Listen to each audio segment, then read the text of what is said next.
जय हिंद दोस्तों, मैं मोहम्मद मतीन मॉडर्न क्लासेस के यूट्यूब चैनल पर आपका स्वागत है। दोस्तों, आज हम जो विषय लेके आए हैं वो है पॉलिटी यानी संविधान। संविधान का जो स्टार्टिंग हुई थी दोस्तों, कहाँ से हुई थी मैंने पढ़ाया है। अब इसमें पहला जो चैप्टर आपने पढ़ा है वो है पढ़ा है ब्रिटिश ईस्ट इंडिया कंपनी के तहत जितने भी चार्टर एक्ट लागू किए गए थे, यानी जिस तरीके से वो शासन कर रहे थे उसके बारे में आपने पढ़ लिया है। अब उसके बाद 1857 की क्रांति होती है। 1857 की क्रांति में बहुत ढेर सारे मतभेद होते हैं, जिसके तहत यानी भारत के जो शासन चल रहा था ब्रिटिश ईस्ट इंडिया कंपनी के तहत, अब उसको उससे छीन लिया गया। यानी ईस्ट इंडिया कंपनी को से छीन कर अब ब्रिटिश क्राउन के हाथ में दे दिया गया। यानी वहाँ की जो महारानी थी, रानी विक्टोरिया थी, उनके हाथों में दे दिया गया। तो उसके तहत धीरे धीरे करके नए नए अधिनियम पारित करते चले गए, जिसे भारत शासन अधिनियम कहा जाता है, यानी भारत में शासन करने का अधिनियम जिसे कहा जाता है। तो दोस्तों, इसी तरीके से आगे आगे करते करते मैंने ले जाऊंगा आपको 1947 के अधिनियम तक, यानी 1935 के अधिनियम तक ले जाकर उसके बाद हम बात करेंगे हमारे संविधान की निर्माण प्रक्रिया। आइए दोस्तों, बात करते हैं। जो पहला जो भारत शासन अधिनियम स्टार्ट होता है वो है भारत शासन अधिनियम 1858। यानी 1858 में जो सबसे पहला बदलाव क्या होता है, इसके द्वारा शासन महारानी विक्टोरिया के अधीन कर दिया गया। यानी कि ईस्ट इंडिया कंपनी के हाथों से लेकर और उस भारत की जो शासन चलाने का अधिकार था वो कहाँ दे दिया गया, यानी महारानी विक्टोरिया के हाथ में, यानी प्रिंस क्राउन के हाथ में दे दिया गया। उसके बाद दोस्तों, गवर्नर जनरल को वायसराय का नाम दिया गया। ध्यान दीजिएगा, पहले मैंने पढ़ाया था आपको कि बंगाल के गवर्नर थे, बंगाल के गवर्नर को गवर्नर जनरल नाम दिया गया। फिर बंगाल के गवर्नर के जनरल को जो है था पूरे भारत का गवर्नर जनरल कहा जाने लगा। अब उसके बाद उसी गवर्नर जनरल को अब यहाँ पर वायसराय नाम दिया गया। यानी अगर पूछा जाए पहले वायसराय कौन है तो लॉर्ड कैनिंग, और अंतिम गवर्नर, भारत के अंतिम गवर्नर जनरल कौन है तो लॉर्ड कैनिंग है। दोस्तों, इन सब बातों को याद रखिएगा। इस तरीके से प्रश्न बहुत बार पूछा जाता है। मैंने आपको पिछली बार भी बताया था कि गवर्नर पूछेगा आखिरी कौन है, पहले गवर्नर जनरल कौन है, तो पहले भारतीय गवर्नर जनरल कौन है। इस तरीके से प्रश्न कई बार और अनलिमिटेड बार पूछा गया है। तो इन बातों को अभी आप ध्यान दीजिएगा और नोट डाउन करते रहिएगा। अब दोस्तों, यानी गवर्नर जनरल को वायसराय नाम दिया गया। यानी पूछा जाता है कि भारत के गवर्नर जनरल को किस अधिनियम के तहत गवर्नर वायसराय नाम दिया गया, तो 1858 के अधिनियम के तहत। पहले गवर्नर जनरल कौन हुए थे, पहले गवर्नर वायसराय कौन थे, लॉर्ड कैनिंग थे। ठीक है। अब बात करते हैं नियंत्रण बोर्ड एवं निदेशक बोर्ड को समाप्त करके भारत के राज्य सचिव का पद सृजन किया गया। दोस्तों, इस बात को नोट कीजिएगा, यानी जो कंट्रोल बोर्ड हुआ करता था, यानी बोर्ड ऑफ कंट्रोल हुआ करता था, उसके पद को समाप्त कर दिया गया पूरी तरीके से। और यहाँ पर क्या किया गया, भारत के राज्य सचिव का पद सृजन किया गया। यानी वो जो बोर्ड ऑफ कंट्रोल था उसको समाप्त करके यहाँ पर राज्य सचिव का पद दिया गया, जिसमें 15 सदस्य के एक परिषद की मदद से भारत पर शासन करने का अधिकार दिया गया। उस सचिव को 15 सदस्य मतलब 15 सदस्य दिए गए, जिसके तहत वो अपना एक हस्तक्षेप करके एक दूसरे का बात करके यानी समझ बूझ के भारत में शासन चलाने का अधिकार दिया गया। यानी उनको जो सचिव होता था उनके सपोर्ट के लिए दिया गया, और वो सचिव क्या करते थे, वो भारत के जो वायसराय थे उनको सपोर्ट करने के लिए दिया गया, यानी किया गया, उनकी नियुक्ति की गई। ठीक है दोस्तों, ये बात समझ में आ गया होगा। अब बात करते हैं, सचिव का संपूर्ण व्यय भारत से लिया जाने लगा, जो होम चार्जेस के रूप में था। दोस्तों, इंपॉर्टेंट है, इसको समझिएगा आप क्या कहने का मतलब है। यानी भारत का जो सचिव हुआ करता था वो देखते तो भारत के कार्यभार को, लेकिन बैठते कहाँ से थे, वो ब्रिटेन में यानी इंग्लैंड में बैठते थे। लेकिन उनका जो खर्चा होता था, उनके खाने पीने का, रहने सहने का, आने जाने का जो खर्चा होता था, पहले उनको ब्रिटिश गवर्नमेंट देती थी। लेकिन अब क्या करेंगे, अब भारत से जो कर लिया जाता था उससे वहाँ पे राजस्व इकट्ठा करके उनको दिया जाता था। यानी उनका जो सैलरी, जो तनख्वाह, उनका खाने पीने का सारे खर्चों को नियंत्रण कहाँ से होता था, यहाँ से होता था। यानी यहाँ से पैसा ले जाकर उनको दिया जाता था। यानी कर को धीरे से बढ़ा दिया गया, आप ऐसे समझ सकते हैं, उनके नाम पे कर बढ़ा दिया गया। कर इसलिए बढ़ा जाता है क्योंकि दिखाया जाता है ना कि देखो भाई एक खर्च बढ़ गया तो हमें कर चाहिए होगा, क्योंकि आपकी हमने एक सचिव दिया है। इस तरीके से यहाँ पर कार्य किया गया। और उस चार्ज का नाम क्या दिया गया, होम चार्ज। यानी उस जो चार्ज दिया गया था, जो चार्ज लिया जा रहा था, यानी जो चार्ज यहाँ से ले जाकर और ब्रिटिश गवर्नमेंट को दिया जा रहा था कि सचिव को दिया जाए, उसे होम चार्ज के रूप में जाना गया। अब दोस्तों, ये 2-3 पॉइंट आप नोट कर लिए होंगे।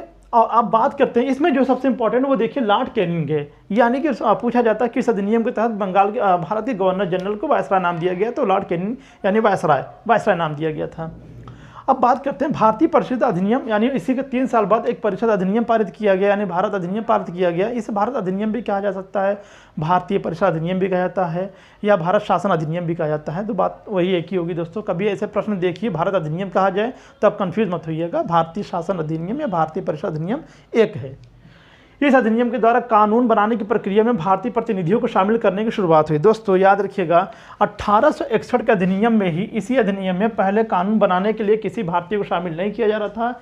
इसमें क्या किया, भारत में जो प्रतिनिधि थे, जो प्रतिनिधि करते थे भारत की तरफ से, उनको शामिल किया गया कानून बनाने के लिए, यानी विधि बनाने के लिए। ठीक है। और दोस्तों विधानसभा की स्थापना, अब याद रखिएगा सबसे, यानी आज जो विधानसभा जो लागू है हमारे राज्यों में, उस विधानसभा को कब स्थापित किया गया था, 1861 के अधिनियम के तहत। ये बहुत इंपॉर्टेंट है, यानी वेरी वेरी इंपॉर्टेंट है, इसको नोट कर लीजिएगा। अगर कभी पूछ ले कि विधानसभा की स्थापना का श्रेय किस अधिनियम को जाता है, तो कौन सा है, 1861 का अधिनियम। दोस्तों इस बात को नोट करिएगा। ठीक है। अब बात करते हैं विधायी कार्यों के लिए कम से कम 6 तथा अधिक से अधिक 12 अतिरिक्त सदस्यों को सम्मिलित किए गए। यानी जो यहाँ पे वायसराय होते थे उनको यानी अपने कार्य के लिए, विधायी यानी कानून बनाने के लिए कम से कम 6 तथा अधिक से अधिक 12 सदस्यों को शामिल कर सकते हैं, यानी ले सकते हैं, उनकी मदद ले सकते हैं। इसके अलावा कुछ नहीं, यानी इसका मतलब है 6 कम से कम 6 और अधिक से अधिक 12 सदस्य उनको शामिल कर सकते हैं। ठीक है। अब आगे बात करते हैं, वायसराय को पहली बार आपातकाल में परिषद के संस्तुति के बिना अध्यादेश जारी करने का अधिकार दिया गया। दोस्तों इस बात को नोट करिएगा, यानी कि पहले क्या था कि जब वायसराय होते थे उनको आपात स्थिति में अपने से कोई अधिकार नहीं लिया जाने का अधिकार था, यानी उनको कोई भी अधिकार नहीं दिया गया था कि आप स्वयं अधिकार ले लें। यानी जब तक काउंसिल के तहत आपको सभी बात को हस्तक्षेप न किया जाए, सब लोग हस्तक्षेप न करें, सब लोग समझ बूझ न लें, तब तक आप अपने बात को नहीं रख सकते थे, तब तक आप फैसला नहीं ले सकते थे। लेकिन इसमें यह कहा गया कि यानी इस आपातकाल स्थिति में आप स्वतंत्र हैं, आप कोई भी फैसला ले सकते हैं बिना परिषद की अनुमति से, यानी परिषद इसमें हस्तक्षेप नहीं करे तब भी आप ले सकते हैं। पूछ लेंगे तो अच्छी बात है, नहीं पूछेंगे तो कोई बात नहीं, आप फैसला ले लीजिए। यानी आप यहाँ के जो है कर्ता धर्ता है, आप शासन कर रहे हैं, आप अपने मन से कोई फैसला ले सकते हैं। तो ये रहा दोस्तों 1861 का अधिनियम। अब बात करते हैं 1892 का अधिनियम, भारतीय परिषद अधिनियम 1892। विधायी कार्यों के लिए कम से कम 10 तथा अधिक से अधिक 16 सदस्यों को शामिल किया गया। दोस्तों अभी आपने पढ़ा 6 सदस्य और यहाँ पढ़ा 12 सदस्य, यानी 6 से 12 और यहाँ 10 से 16, बस इसमें यही है। हालांकि बहुत कम बार पूछा जाता है, लेकिन ध्यान दीजिएगा बातों को, कभी भी प्रश्न में आ सकता है। ठीक है। अब दोस्तों निर्वाचन पद्धति की शुरुआत इंपॉर्टेंट है, यानी यहाँ पर विधानसभा की स्थापना, ये भी इंपॉर्टेंट दोस्तों। अगर पूछा जाए निर्वाचन पद्धति की शुरुआत कहाँ से हुई है, तो 1892 के अधिनियम के तहत, यानी भारतीय शासन अधिनियम 1892 के तहत निर्वाचन पद्धति की शुरुआत, यानी चुनाव करने की पद्धति, यानी चुनने का अधिकार कहाँ दिया गया, निर्वाचन पद्धति की शुरुआत कहाँ से हुई है, 1892 के अधिनियम के तहत। ठीक है। केंद्रीय विधान परिषद के भारतीय सदस्यों को वार्षिक बजट पर बहस करने तथा सरकार से प्रश्न पूछने का अधिकार दिया गया। दोस्तों केंद्रीय विधान परिषद के जब भारतीय सदस्य को वार्षिक बजट, पहले बजट पेश होता था तो उसमें भारतीय परिषद के जो सदस्य होते थे उनको न तो कुछ बोलने का अधिकार था, न प्रश्न पूछने का अधिकार था, यानी कोई अधिकार नहीं दिया गया था। लेकिन इस अधिनियम के तहत उनको बजट पर, याद रखिएगा किसी और मामले में नहीं, सिर्फ बजट पर, वार्षिक जो बजट पेश किया जाता था उसमें उनको क्या अधिकार दिया गया, यानी बहस करने का और प्रश्न पूछने का अधिकार दिया गया। प्रश्न कैसा होता था, जैसे सपोज अगर मान लीजिए शिक्षा पर उन्होंने 4% दिया, एक एग्जाम्पल बता रहे हैं, तो ये पूछ सकते थे कि यार शिक्षा पर हमें 4% क्यों दिया जा रहा है, बढ़ाया जाए। या फिर लोक निर्माण में आपने इतना कम पैसा क्यों दिया, आज की डेट में होता है ना, प्रश्न पूछे जाते हैं। उसी तरीके से यानी विधान परिषद के जो भारतीय सदस्य होते थे उनको प्रश्न पूछने का अधिकार दिया गया। ठीक है। लेकिन हाँ, मत देने का अधिकार नहीं था, यानी कोई बात हो तो उसमें ये होता है ना, मत दीजिए, अगर आप पारित कर देंगे तो हम आपकी बात मान लेंगे, ऐसा कोई मत नहीं दिया गया। सिर्फ प्रश्न पूछने और बहस करने का अधिकार दिया गया। किस अधिनियम के तहत, 1892 के अधिनियम के तहत। ठीक है दोस्तों, तो इसमें देखिएगा भारत शासन अधिनियम 1858 और भारत शासन अधिनियम 1861 और भारत परिषद अधिनियम 1892, यानी 3 अधिनियम को आपने देख लिया। अब बात करते हैं भारतीय परिषद अधिनियम, यानी भारतीय शासन अधिनियम 1909। परिषद को अब यहाँ शासन भी लिख सकते हैं, क्योंकि ये परिषद बनाया गया था शासन करने के लिए, इसलिए यहाँ पे हम भारत शासन अधिनियम भी जोड़ दे रहे हैं। ठीक है। ये कब लागू किया गया था, भारतीय परिषद अधिनियम यानी भारत शासन अधिनियम 1909 में। इसी को मार्ले मिंटो सुधार अधिनियम कहा जाता है। अब दोस्तों आप सोचते होंगे कि ये मिंटो कहाँ से आ गए और मार्ले कहाँ से आ गए, तो दोस्तों ये वही मार्ले हैं जो यहाँ पर सचिव का संपूर्ण, यानी ये जो सचिव की बात कही गई थी, यानी सचिव, ये जो भारत के राज्य सचिव का पद सृजन किया गया है, यही सचिव की नियुक्ति हो गई है। अब ये सचिव यहाँ पर आए हैं जिनको बोला जाता है मार्ले, यानी लॉर्ड मार्ले को बोला जाता है। और मिंटो कौन थे, लॉर्ड मिंटो यहाँ के वायसराय थे, यानी मार्ले कौन है, सचिव हैं, और मिंटो यहाँ के वायसराय। दोनों ने मिलकर जो एक अधिनियम पारित किया, जो एक कानून पारित किया, जो एक रूल रेगुलेशन बना है उसी को बोला जाता है मार्ले मिंटो सुधार अधिनियम। यानी इस अधिनियम के तहत इसमें सुधार किया गया ये माना जाता है। तो मार्ले मिंटो सुधार अधिनियम कहा जाए या भारतीय शासन अधिनियम 1909, बात एक ही है। अब आप ध्यान दिएगा, इस अधिनियम के द्वारा भारतीयों को विधि निर्माण तथा प्रशासन दोनों में प्रतिनिधित्व प्रदान किया गया। पहले सिर्फ विधि निर्माण में उनका हस्तक्षेप था, यानी भारतीय परिषद के जो सदस्य होते थे। अब यहाँ पर क्या किया गया, जो प्रशासन दोनों में, यानी निर्माण में और प्रशासन किस तरीके से चलाया जाए उसमें भी भारतीयों का प्रतिनिधित्व जो करता था उसको सम्मिलित किया गया।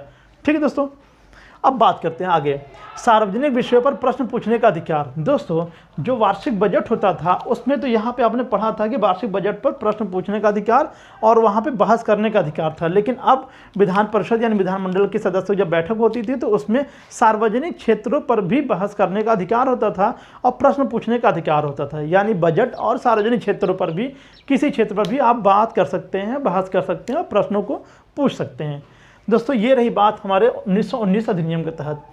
पृथक निर्वाचन के आधार पर मुस्लिमों को आरक्षित सीट। दोस्तों ये प्रश्न कई बार पूछा जाता है, आप ध्यान दीजिएगा, पृथक निर्वाचन के आधार पर मुस्लिमों को आरक्षित सीट। पृथक निर्वाचन का जन्मदाता अगर देखा जाए तो मिंटो को ही माना जाता है, यानी 1909 के अधिनियम को ही माना जाता है। इस बात को नोट करिएगा। यानी इतना करने से ये होता था कि कम से कम लोगों में फूट डाल दिया जाए, यानी जब मुस्लिमों को आरक्षित सीट दे दिया जाएगा तो हिंदू या सिख या ईसाई भाई जो होंगे वो क्या करेंगे, विरोध करेंगे तो आपस में लड़ाई करेंगे। और यही ब्रिटिश चाहते थे, यही अंग्रेज चाहते थे कि फूट डालो और राज करो। दोस्तों यहाँ पर अगर कभी प्रश्न पूछ लिया जाए कि पृथक निर्वाचन यानी पृथक निर्वाचन की प्रणाली की जन्मदाता कौन है, तो अधिनियम पूछेगा तो भारतीय परिषद अधिनियम 1909, अगर सचिव पूछे तो मार्ले, और अगर वायसराय पूछे तो मिंटो। ठीक है ना, या पूछे कौन से सुधार के अंतर्गत, मार्ले मिंटो सुधार के अंतर्गत। अब बात करते हैं सैयद हुसैन बिलग्रामी तथा केसी गुप्ता को पहली बार किसी भारतीय को भारतीय परिषद का सदस्य बनाया गया। भारतीय परिषद के सदस्य में पहले जो भारतीय थे वो कौन थे, सैयद हुसैन बिलग्रामी तथा केसी गुप्ता। दोस्तों ये छोटे मोटे एग्जाम में तो नहीं आता, हाई लेवल के एग्जाम में PCS और UPSC के एग्जाम में अक्सर करके बहुत बार ये प्रश्न आए हैं, तो ध्यान दीजिएगा। अगर देखेंगे तो कभी इस प्रश्नों का है शामिल है, लेकिन लोअर एग्जाम में नहीं है। भारत विधान परिषद में सदस्यों की संख्या 60 थी, यानी उस समय जो विधान परिषद में सदस्यों की संख्या थी उस समय 60 थी। अब बात करते हैं दोस्तों, इसमें देखिए 2-3 पॉइंट आप नोट कर लीजिएगा। यानी इसमें दोनों प्रतिनिधि, यानी कि विधि निर्माण तथा और प्रशासन में दोनों में प्रतिनिधित्व प्रदान किया गया भारतीयों का, और यहाँ पे सार्वजनिक विषयों पर प्रश्न पूछने का अधिकार, दूसरा पॉइंट। तीसरा था पृथक निर्वाचन के आधार पर मुस्लिमों को आरक्षित सीट दिया गया, यानी वही फूट डालो और राज करने वाली बात यहाँ कही गई। ठीक है, अब देखिए यहाँ पर भारतीय परिषद का सदस्य बनाया गया, यानी भारतीयों को भारतीय परिषद का सदस्य बनाया गया किसको, सैयद हुसैन बिलग्रामी को और केसी गुप्ता को। और उस समय विधान परिषद सदस्यों की संख्या कितनी थी, सिर्फ 60 थी। ठीक है, अब बात करते हैं दोस्तों, यानी 1909, 1919 और 1935 बहुत इंपॉर्टेंट है, यानी इसको वेरी इंपॉर्टेंट में नोट कर लीजिएगा। इन तीनों अधिनियम से अक्सर करके प्रश्न पूछे जाते हैं। ठीक है, और जब इतना याद कर लेंगे दोस्तों, ये 3 अधिनियम ऑटोमेटिक याद हो जाएगा। 1858 का अधिनियम, 1861 और 1892 अधिनियम ऑटोमेटिक याद हो जाएगा। ठीक है, अब बात करते हैं यहाँ पर इसी के अधिनियम को मॉन्टेग्यू चेम्सफोर्ड सुधार अधिनियम भी कहा जाता है। क्यों, यहाँ पर मॉन्टेग्यू कौन है, मॉन्टेग्यू यहाँ पर सचिव है, यही सचिव जो मार्ले थे इनको हटा के अब यहाँ मॉन्टेग्यू को कर दिया गया। और यह चेम्सफोर्ड कौन थे, लॉर्ड चेम्सफोर्ड थे। चेम्सफोर्ड कौन है, यहाँ पर वायसराय हैं, जो यहाँ पर मिंटो वायसराय थे। ठीक है, यानी इसी को भारतीय परिषद अधिनियम 1919 कहा गया, इसी को मॉन्टेग्यू चेम्सफोर्ड सुधार कहा गया। अब दोस्तों ध्यान दीजिएगा, केंद्र में द्विसदनीय व्यवस्था स्थापित किया गया। दोस्तों द्विसदनीय व्यवस्था, ये वही द्विसदनीय व्यवस्था है जो आज हमारे भारत में 2 सदन होते हैं, यानी उच्च सदन और निम्न सदन, यानी राज्यसभा और लोकसभा। राज्यों में देख लीजिए तो विधानसभा और विधान परिषद है ना दोस्तों। यही सदन यानी स्थापित किया गया कब, 1919 के अधिनियम के तहत। अगर कभी पूछ लिया जाए कि केंद्र में द्विसदनीय व्यवस्था स्थापित किया गया कब किया गया था, तो 1919 अधिनियम के तहत, यानी 1919 अधिनियम के तहत, या मार्ले या तो फिर मॉन्टेग्यू चेम्सफोर्ड सुधार अधिनियम के तहत। अब दोस्तों बात करते हैं, उस समय राज्य परिषद में है, यानी राज्य परिषद एक सदन हो गया और विधान परिषद एक सदन हो गया, यानी 2 सदन। दूसरा सदन कौन सा है, विधान परिषद। अब दोस्तों राज्य परिषद जो सदस्यों की संख्या उस समय कितनी थी, 60। जैसा मैंने यहाँ बताया 60, वहीं यहाँ पर 60 है। लेकिन इनके जो कार्यकाल हुआ करता थे, इन परिषद के जो सदस्य होते थे, इनका कार्यकाल होता था 5 साल। कितना होता था, 5 साल। अब दोस्तों यहाँ विधान परिषद हुआ करता था एक, यानी एक सदन, उच्च सदन हो गया राज्य परिषद, और यहाँ पर विधान परिषद। इसमें जो सदस्यों की संख्या थी 145 थी। और यहाँ पे विधान परिषद यानी जो विधानसभा यानी विधान परिषद जो सदस्य हुआ करते थे उनका कार्यकाल होता था 3 वर्ष के लिए। ठीक है, तो यानी केंद्र में द्विसदनीय व्यवस्था कब स्थापित किया गया? 1919 अधिनियम के तहत। अब बात करते हैं प्रांतों में द्वैध शासन की शुरुआत। दोस्तों याद रखिएगा, प्रांतों में द्वैध शासन, केंद्र में द्विसदनीय व्यवस्था, इन दोनों में फर्क है, ये मत सोच लीजिएगा दोनों एक है। द्वैध शासन अलग है, द्विसदनीय, द्विसदन मतलब कि 2 घर, सदन का मतलब क्या होता है? घर, जिसको हम बोलते हैं क्या, यानी लोकसभा और राज्यसभा, ऐसा समझिएगा। वो कब स्थापित किया गया? 1919 अधिनियम के तहत। द्वैध शासन मतलब शासन करने का जो तरीका था वो 2 तरीके से किया गया। कौन कौन से, उसमें जान लेते हैं। आरक्षित विषय और हस्तांतरित विषय। दोस्तों जो वायसराय के कार्यकारिणी परिषद के जो सदस्य हुआ करते थे उनके लिए रखा गया आरक्षित विषय, और जो भारतीय परिषद के जो सदस्य हुआ करते थे उनके लिए रखा गया हस्तांतरित विषय। अब ये क्या थे? यानी कि जितने भी अच्छे मतलब कैटेगरी के जो कार्य होते थे, यानी जो उच्च कार्य होते थे, उनको रखा गया आरक्षित विषय में। यानी भू राजस्व, वित्त, कानून, प्रशासन, उद्योग, ये सब किस में रखा गया? यानी जो वायसराय हुआ करते थे उनके जो कार्यकारिणी परिषद के जो सदस्य जिनको वो चुनते थे, वो लोग इसमें हस्तक्षेप करते थे, वही लोग इसका निर्माण करते थे, वही लोग कानून संबंधित बात करते थे, वही लोग प्रशासन संबंधी निर्माण किया करते थे, कानून बनाते थे। और वो कोई जवाबदेह नहीं थे, यानी वो उत्तरदायी नहीं थे कि वो किसी को जवाब दें।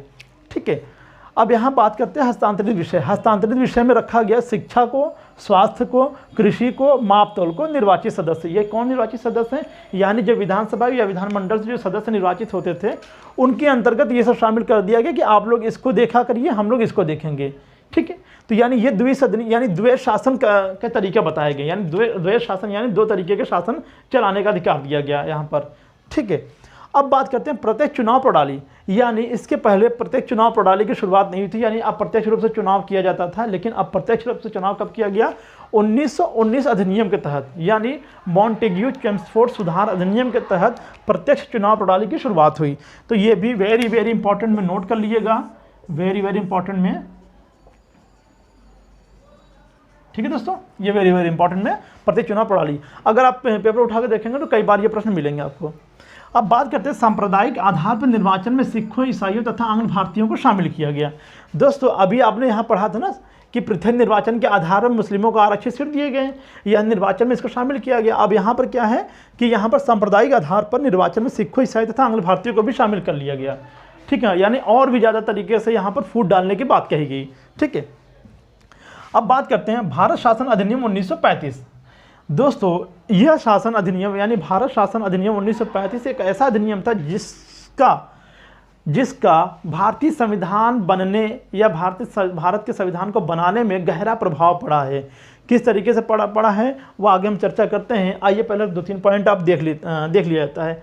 भारत में संघात्मक सरकार का निर्माण, यानी कि यहाँ पर इस अधिनियम के तहत ब्रिटिश काउंसिल या ब्रिटिश गवर्नमेंट ये मान चुकी थी कि अब यहाँ पर शासन करना एकदम वर्जित हो गया है, यानी बेकार हो गया, हम लोग शासन नहीं कर पाएंगे। इस वजह से वो लोग थोड़े से नरम पड़ गए यहाँ पर, लेकिन फिर भी वो लोग इतने वो थे कि मतलब मान नहीं रहे थे अपने शासन को यहाँ छोड़ने के लिए, और किसी तरीके सोच रहे थे कि इनको बहला फुसला कर आपस में लड़ाई करा के फिर इनका सुलह करा के हम यहाँ पर अच्छे बने रहे। इस तरीके से काम कई बार किए गए। क्योंकि आपको पता है 1918 से लेकर 1930 यानी 42 तक के भारत छोड़ो आंदोलन तक के कई बार ऐसी विपरीत परिस्थितियाँ आई जिसमें ये लोग हार माने, लेकिन फिर भी उस तरीके से हार नहीं मन पाए जिससे ये छोड़कर जाएं। कब छोड़ के जाते हैं इसकी चर्चा हम आगे करते हैं। देखिए, यानी इनको मान लिया गया कि संघात्मक, संघ मतलब यूनिटी, यानी एक ऐसी सरकार यहाँ पर बन गई है जो यूनिटी में हो, यानी कहा जाता है ना unity is strength, unity is strength, यानी कि यहाँ पर एकता में बल है। तो ये मान लिया गया था, यानी भारत संघात्मक सरकार का निर्माण यहीं पर हो चुका था, ऐसा माना जाता है। प्रांतों में द्वैध शासन समाप्त करके प्रांत में पूर्ण उत्तरदायी सरकार बनाई गई, इसे प्रांतीय स्वायत्तता कहा जाता है। दोस्तों याद रखिएगा, प्रांतों में द्वैध शासन का निर्माण कहाँ पर होता है? प्रांतों में द्वैध शासन निर्माण होता है 1919 के अधिनियम के तहत, यानी मॉन्टेग्यू चेम्सफोर्ड सुधार अधिनियम के तहत किसका निर्माण होता है? प्रांतों में द्वैध शासन की शुरुआत हुई और समाप्त कहाँ किया गया? 1935 अधिनियम में। प्रांतों का द्वैध शासन यानी द्वैध शासन का समाप्त कहाँ किया गया? 1935 अधिनियम के तहत। और पूर्ण उत्तरदायी सरकार बनाई गई, यानी पूर्ण उत्तरदायी सरकार कहाँ बनाई गई? प्रांतों में, यानी प्रांत स्वयं स्वतंत्र था कि अपना वह सरकार बनाने के लिए निर्णय ले ले। ठीक है, ये रहा 1935 अधिनियम के तहत। केंद्र स्तर पर द्वैध शासन। अब भी बात नोट करिएगा दोस्तों, यहाँ पर बात किया जा रहा था द्वैध शासन केंद्र स्तर पर, यानी प्रांतों में द्वैध शासन समाप्त कर दिया गया यहाँ पर। अब केंद्र स्तर पर द्वैध शासन लागू कर दिया गया, यानी केंद्र में 2 सदन हुआ, यानी 2 सदन के 2 तरीके हुए। क्या तरीका हुआ था? एक तो आरक्षित विषय रख दिया गया, एक हस्तांतरित विषय रख दिया गया। यानी केंद्र, ये जो राज्य लेवल पर था अब ये केंद्र लेवल पर हो गया, ये जो प्रांत लेवल पर था अब वो केंद्र लेवल पर हो गया कि केंद्र स्तर पर अब इस पर 2 तरीके का शासन किया जाएगा, जिसमें एक आरक्षित विषय होगा और एक हस्तांतरित विषय होगा। तो यानी पूछा जाएगा प्रांतों में द्वैध शासन कब लागू किया गया था? 1919 अधिनियम के तहत। कब समाप्त किया गया? 1935 अधिनियम के तहत। और केंद्र पर द्वैध शासन लागू कब किया गया? केंद्र के आधार पर द्वैध शासन लागू कब किया गया? 1935 अधिनियम के तहत। इस बात को हमेशा याद रखिएगा, ठीक है। ये भी वेरी वेरी इंपॉर्टेंट दोस्तों, इसको नोट करिएगा।